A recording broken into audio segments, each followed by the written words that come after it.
The massive lecture hall at the Galactic Educational Institute felt different today. Students from dozens of worlds fidgeted in their seats, whispering nervously to each other. Some had extra breathing apparatus attached to their desks. Others sat in special gravity adjustment pods. The air itself seemed thick with anticipation and fear. Professor Yilandra stood at the front of the room, her crystalline body catching the artificial sunlight streaming through the dome above. She was beautiful in a way that peaceful species often were, tall, elegant, with four graceful arms that moved like flowing water. Her home planet had never known war, predators, or even harsh weather. The Miron colonies were paradise worlds where the biggest danger was getting a mild sunburn. "Students, please settle down," she said, her voice creating soft musical tones that the universal translators converted into various languages. Today's xenobiology lesson will be unlike anything we have covered before. In the third row, Nari pulled her protective hood tighter around her head. She came from a gentle garden world where the most aggressive creature was a butterfly-like being that sometimes got territorial around flowers. The thought of today's lesson made her stomach turn. Behind her, Kyung whispered to his seatmate, "I heard they brought something from the outer rim. My cousin said those places have creatures that can bite through starship hulls." "My parents want me to skip today," replied Juan, a nervous student from the Cloud Cities. "They said this kind of exposure could cause nightmares for cycles." Professor Yilandra raised two of her arms for silence. "I understand many of you are concerned. Your parents have sent worried messages. Some of you have requested permission to attend virtually from your dormitories." She paused, looking around the room. "I want you to know that everything has been carefully planned. Our guest today comes highly recommended by the Galactic Wildlife Authority." Near the back wall, almost hidden behind a support pillar, sat Jaiwan. The human exchange student kept his head down, focused on his old datapad. The device was clearly ancient by galactic standards, thick, heavy, with a cracked screen that he had to tap occasionally to keep working. His clothes were simple and practical, nothing like the flowing robes or environmental suits worn by his classmates.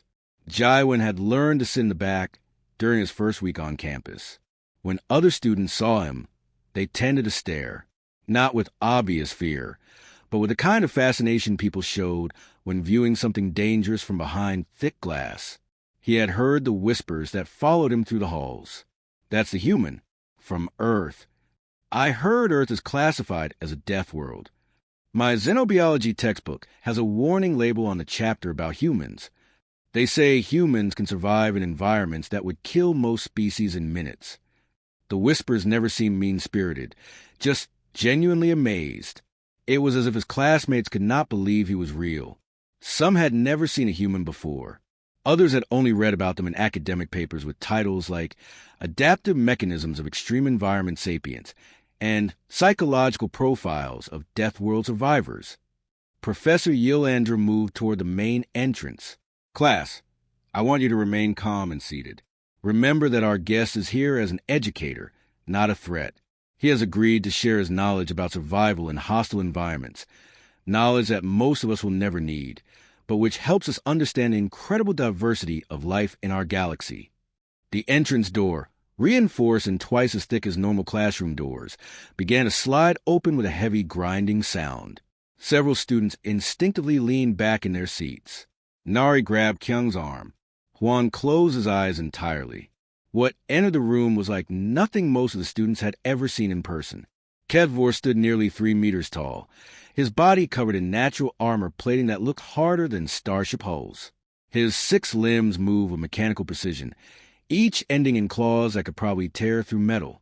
His compound eyes, multifaceted like jewels, swept across the room with predatory intelligence. "Young academics," Kedvor said, his voice coming out as clicks, buzzes, and chittering sounds that the translator struggled to convert into speech. "Today you will learn what it truly means to survive where survival should be impossible." The hunter moved deeper into the room, his claws clicking against the floor with each step. Some students pressed themselves back in their chairs. Others fumbled for their emergency communicators. The smell that came with him was alien and sharp, like ozone mixed with something metallic. "I come from worlds where the very air can kill," Kedvor continued, seeming to enjoy the reaction he was causing. Where gravity crushes bones like twigs, where every plant, every animal, every microorganism exists to end your life.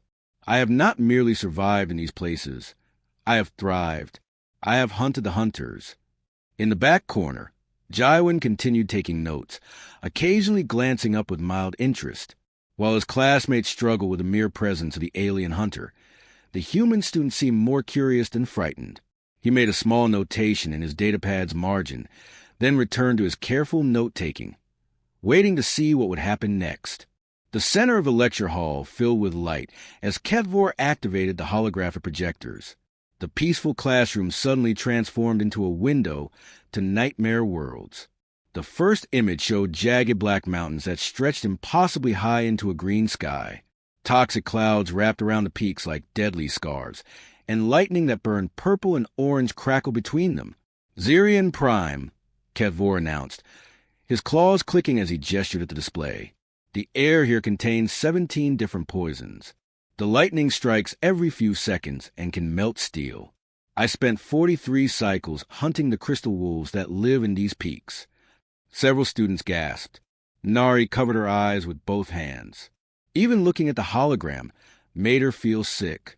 The mountains looked like something from the worst kind of nightmare, sharp, angry, and completely hostile to life. The image changed to show a forest, but this was unlike any forest the General World students had ever imagined. The trees were black and twisted, with thorns longer than a person's arm. Their leaves dripped something that looked like acid, burning holes in the ground where it fell. Strange flowers with teeth snapped at flying creatures. Vines move on their own, reaching out like grasping fingers. The Hunger Woods of Malik 7, Kevvor said with obvious pride. Every plant here is carnivorous. The soil is made from the bones of creatures foolish enough to rest for even a moment. I tracked the shadow beasts through this forest for 6 cycles before finally cornering them. Kyung raised his hand shakily. How do you walk through that? Wouldn't the plants attack you? Kevvor's compound eyes glittered. They try, young one, but my exoskeleton is harder than their thorns. My reflexes faster than their strikes. Where you would die in seconds, I dance between dangers like they are gentle breezes. The hologram shifted again, showing an ocean that literally boiled. Steam rose from water that bubbled and frothed under 2 different colored suns. Strange creatures with too many teeth breached the surface, their bodies glowing with heat. The shoreline was made of glass, melted and reformed countless times by the incredible temperatures. The boiling seas of Ermia, Kevvor continued. Surface temperature reaches 400 degrees standard. The native predators have blood like liquid metal. I hunted there for the greater heat sharks, creatures so dangerous that most species consider them mythical. Professor Yilander watched your students carefully. Many looked pale or were using their species' equivalent of taking deep breaths. This was exactly why she had been worried about this demonstration. These young people came from safe, comfortable worlds. Seeing these images of extreme environments was like showing them alien hells. Juan raised a trembling hand. Did you really go into that boiling water? Not just into it, Kevvor said, his mandibles spreading in what might have been a smile. I dove to the bottom, where the temperature is even higher. My natural armor can withstand heat that would vaporize most biological matter. I am adapted for survival where others see only death. The hunter began showing his equipment. He pulled devices from various pouches and compartments on his armored body. Each tool looked deadly and alien. There were sensors that could track prey through solid rock, weapons that could fire different types of ammunition, depending on what was being hunted, and atmospheric analyzers that could detect poison in the air.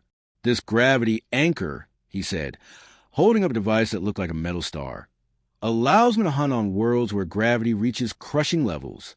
I have used it on planets where gravity is 0.9 standard, nearly enough to flatten most species into paste.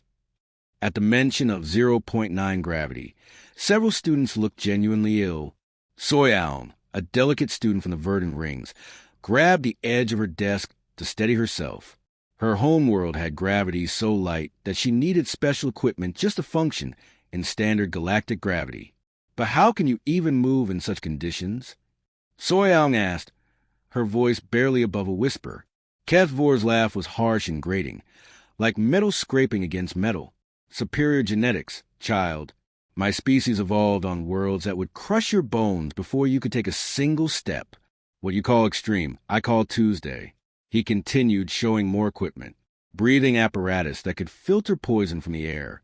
Temperature regulation gear that could keep him alive in environments ranging from absolute zero to molten lava temperatures. Weapons designed to work in conditions where normal technology would simply melt or freeze. I have survived in atmospheres with oxygen content as low as 0.3 standard, Kethvor boasted, holding up a breathing mask that looked more like a torture device. Most species would be unconscious in minutes and dead within an hour. I hunted for days in such conditions. Throughout this entire demonstration, Jaiwin sat quietly in his corner, still taking notes. While his classmates struggled with the very concept of such extreme environments, the human students seemed to be evaluating the hunter's claims with mild interest. When Kethvor mentioned the low oxygen atmosphere, Jaiwin paused his writing and tilted his head slightly, as if something about that statement struck him as odd.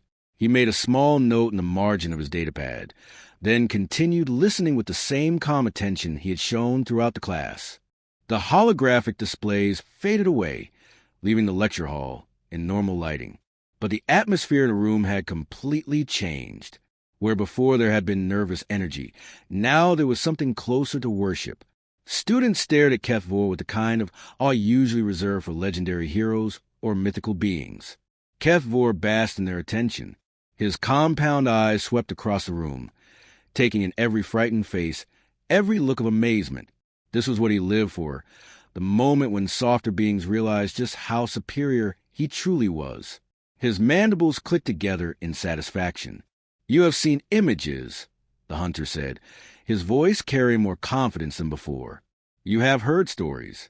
But words and pictures cannot capture the true reality of survival in hostile territory." Professor Yilandra sensed where this was heading and felt her crystalline structure begin to vibrate with worry. She had seen that look in Kethvor's eyes before, during the planning meetings. It was a look of someone who enjoyed being feared, someone who wanted to push boundaries. "Perhaps," Kethvor continued, turning to address the entire class, "you would benefit from witnessing a true master at work in real time." The students looked confused. Real time? What did he mean by that? Kethvor gestured toward the door with one of his clawed limbs. "This university has combat simulation facilities, does it not? State-of-the-art holographic environments that can recreate any world, any condition." Professor Yilander's musical voice took on a sharp note of concern. "Honor Kethvor. Those simulations are designed for military training and scientific research. They're not meant for educational demonstrations. The environments they create can be extremely dangerous, even for observation." "Nonsense." Kethvor waved a dismissive claw through the air. "I have used such systems countless times for training purposes. They present no danger to someone of my capabilities." He turned back to class, his voice growing louder and more dramatic. "I propose we move to the simulation facility. You can observe from complete safety while I demonstrate a live hunt in what your kind would consider an impossible scenario." The students began whispering frantically among themselves. Some looked excited at the prospect of seeing something so unprecedented. Others looked terrified at the mere suggestion. "What kind of scenario?" asked Kyung, his voice shaking slightly. Kethvor's mandibles spread wide in what was definitely a predatory grin. "A Class 12 Deathworld environment, complete with native predators, hostile atmospheric conditions, and terrain that would kill most sapient species within minutes of exposure." The reaction was immediate and dramatic. Several students gasped audibly. Nari made a small whimpering sound. Juan actually stood up from his seat, as if preparing to flee the room. Class 12 Deathworld environments were the stuff of legends and nightmares. These were worlds so hostile that galactic civilization had written them off as completely uninhabitable. The classification system only went up to Class 15, and most xenobiologists believed that nothing above Class 10 could actually support any form of complex life. A Class 12. Professor Yilander's voice rose to a pitch that made the universal translators struggle. "Kethvor, that's incredibly dangerous." Even observing such a simulation from behind safety barriers has been known to cause severe psychological trauma in general world species, which is precisely why it will be educational, HFY replied smugly. These young minds need to understand what real survival looks like. They live in their safe, comfortable worlds, never realizing that the galaxy contains environments that would end them before they could even scream. The room buzzed with nervous conversation. Students were debating whether they should even watch such a demonstration. Some were already reaching for their communication devices, probably to call parents or advisors for guidance. Then, from the back corner of the room, a quiet voice cut through all the whispers and worried conversations. Could I observe the simulation directly? I mean, if there's room in the facility. The effect was instant and complete. Every conversation stopped. Every head turned. Every eye in the room, whether compound, simple, or something in between, focused on the human student who had just spoken. Jaiwin sat calmly in his corner, his hand still holding his stylus over his datapad, as if he had just asked about the time or the weather. For several long seconds, nobody spoke. The silence was so complete that the room's environmental systems could be heard humming in the background. Jaiwin, Miho whispered from 2 rows ahead, his voice filled with horror. No, absolutely not. Other students began speaking at once, their voices overlapping in a mixture of shock and concern. You can't be serious, said Soyeon, half standing from her seat. The psychological trauma alone could be permanent, added Hwan. Those simulations are designed to break the minds of military trainees, said another student whose species name Jaiwin had never learned to pronounce. But HFY's reaction was different. The hunter's compound eyes focused on the human, with what might have been amusement. His mandibles clicked together in a sound that could have been laughter. The Deathworlder wishes to see real hunting? HFY said, his tone suggesting he found this request particularly entertaining. How fascinating. Very well. Human, you may observe from behind the safety barriers. Though I must warn you, even protected observation of a Class 12 environment has been known to cause lasting psychological damage. I would not want to traumatize you any further than your natural existence already has. The simulation facility was unlike anything most of the students had ever seen. The room was massive, with walls that curved up and away until they disappeared into darkness above. Strange mechanical arms hung from the ceiling, like sleeping metal spiders, each one bristling with projectors and sensors. The air itself felt different here, thicker, charged with electricity that made their skin tingle. Professor Yilandra led the group to the observation deck, a raised platform surrounded by transparent barriers that hummed with protective energy. The barriers were thick enough to stop projectiles and reinforced to contain even the most extreme environmental conditions. Warning signs in dozens of languages covered every surface, all saying variations of the same thing. Danger! Authorized personnel only. Students, please remain behind the safety barriers at all times, Professor Yilandra announced, her voice more nervous than usual. The simulation environment will be completely contained, but even observing these conditions can be psychologically challenging. Below them, HFY stood in the center of the simulation chamber, checking his equipment one final time. His hunting gear caught the light as he moved.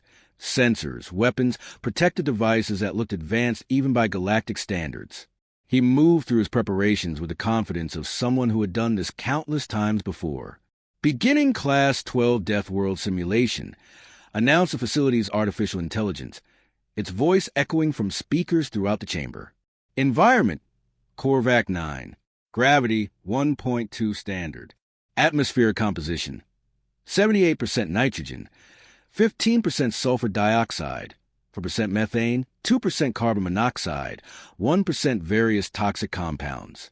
Temperature, 47 degrees Celsius. Predator presence, active. Warning, this simulation is rated for extreme environmental exposure training only. The chamber began to change. The clean metal walls disappeared, replaced by a landscape that looked like it had been designed by someone's worst nightmares. Jagged rocks jutted from poisonous mud that bubbled and steamed. The sky turned a sickly yellow-green color, filled with clouds that moved too fast and sparked with weird lightning. Plants that looked more like torture devices and living things sprouted from the toxic ground, their thorns dripping with substances that hissed when they hit the earth. The smell hit the observation deck immediately, even through protective barriers. It was like rotten eggs mixed with burning plastic, and something else that made people's eyes water. Several students stepped back from the barriers, covering their noses. "The atmospheric readings are already off the scale," Professor Yelander said, checking her instruments with growing concern. "Toxin levels that would be fatal to most species within minutes. The gravity field is reading 1.2 standard, enough to crush the bones of anyone from a low-gravity world." Nari grabbed onto the barrier rail for support. Even just watching this environment made her feel weak. How could anything live in that?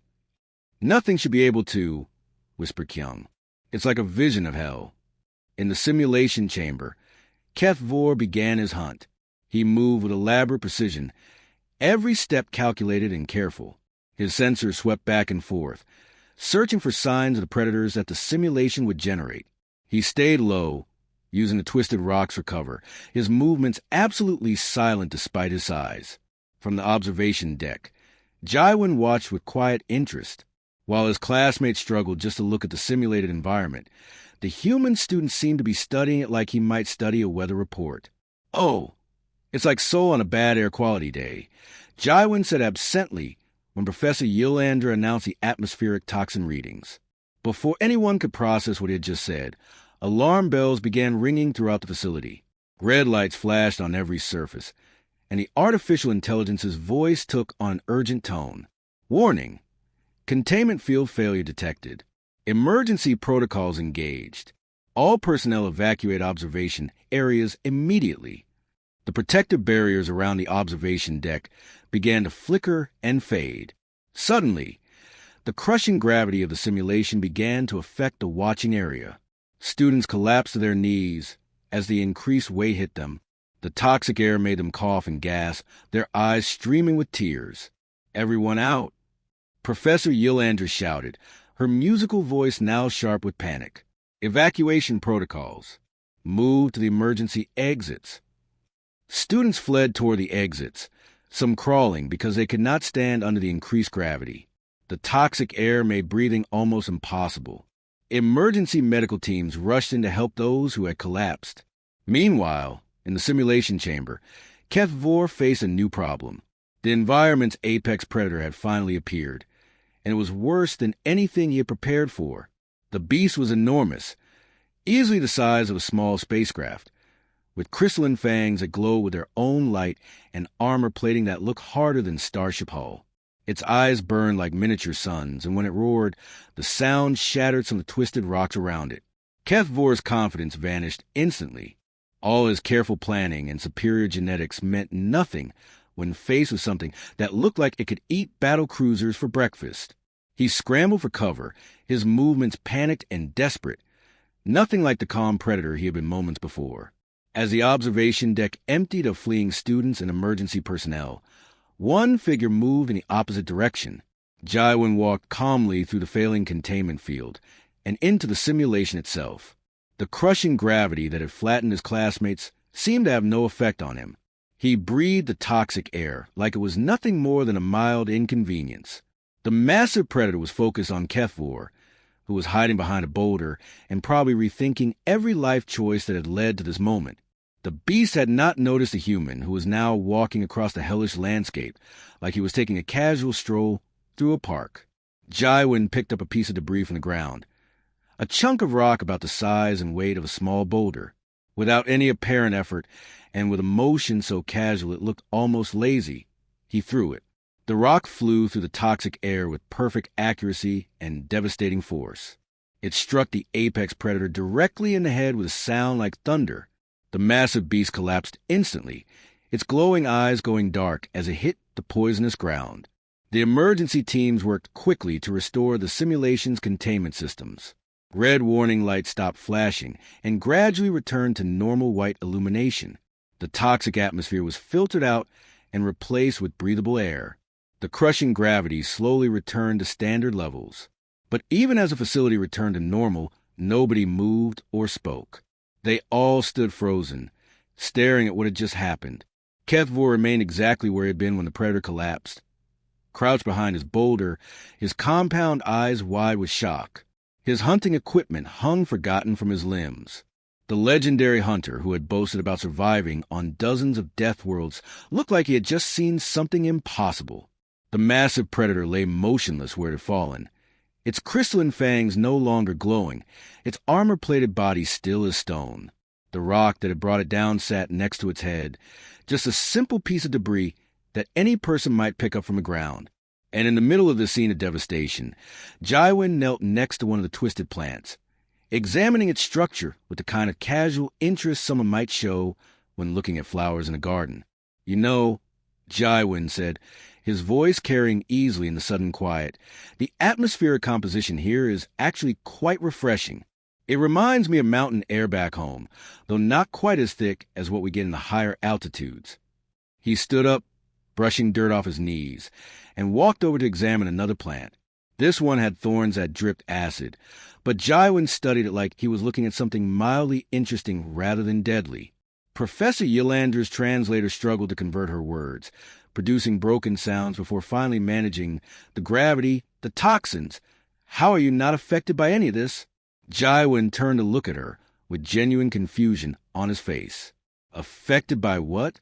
This is only about 1.2 standard gravity. Earth gravity is 1.0 standard, so this is barely even noticeable. It's like walking around with a slightly heavy backpack. He gestured at the air around them, and the air quality index here would probably rate as moderate in most human cities. I mean, it's not great. I wouldn't want to go jogging in it or anything, but it's not dangerous. We have warning systems that activate when air gets actually bad. The students who had managed to return to the observation area stared at him in complete bewilderment. What Jaiwin was describing as moderate air quality had nearly killed them within minutes. The gravity he called barely noticeable had literally crushed some of them to the ground. Kevvor's mandibles began to tremble. His voice, when he finally managed to speak, was barely above a whisper. "Human, your home world, what classification is Earth?" Jaiwin scratched his head, looking slightly embarrassed. "Oh, it's rated as a Class 15 death world, according to galactic databases. Though, honestly, that seems a bit harsh to me. Most of the dangerous stuff is pretty easy to avoid if you just pay attention to your surroundings." The silence that followed the statement was absolute. Even the facility's mechanical systems seemed to pause. Class 15 death world. Every xenobiologist in the galaxy knew that classification was purely theoretical.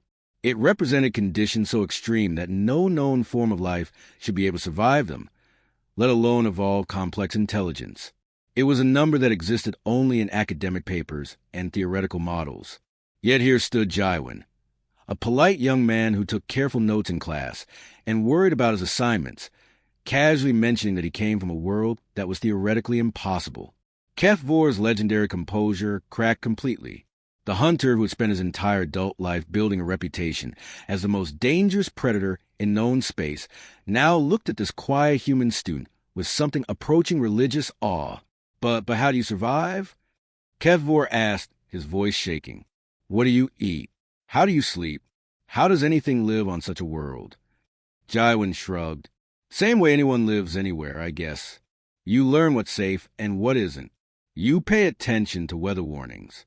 You don't swim in obviously dangerous water or eat obviously poisonous plants. Basic common sense stuff." As the group began to leave the facility, Kevvor approached Jaiwin with careful, hesitant steps. Gone was the arrogant predator who had strutted into their classroom. This was someone who had just realized that everything he thought he knew about survival was wrong. "Human," Kevvor said quietly, "would you perhaps consider giving a guest lecture about survival techniques? I mean, I think I have much to learn." Jaiwin smiled, the same friendly, slightly shy smile he always wore. "I'd be happy to share what I know. Though honestly, most of it is pretty basic stuff. Don't eat things that are obviously poisonous. Stay hydrated. Watch out for predators. Common sense." As they walked toward the exit, the other students could hear Kevvor asking increasingly frantic questions. "What do you mean by obviously poisonous? How can you tell?" And what exactly do you consider a real predator on your world? When you say stay hydrated, what do you mean? What do you drink? Jaiwan answered each question with patient, cheerful explanations that only seemed to make the legendary hunter more disturbed. By the time they reached the main corridor, Kefvor looked like someone who had spent his entire life believing he was a giant, only to discover he was actually quite small.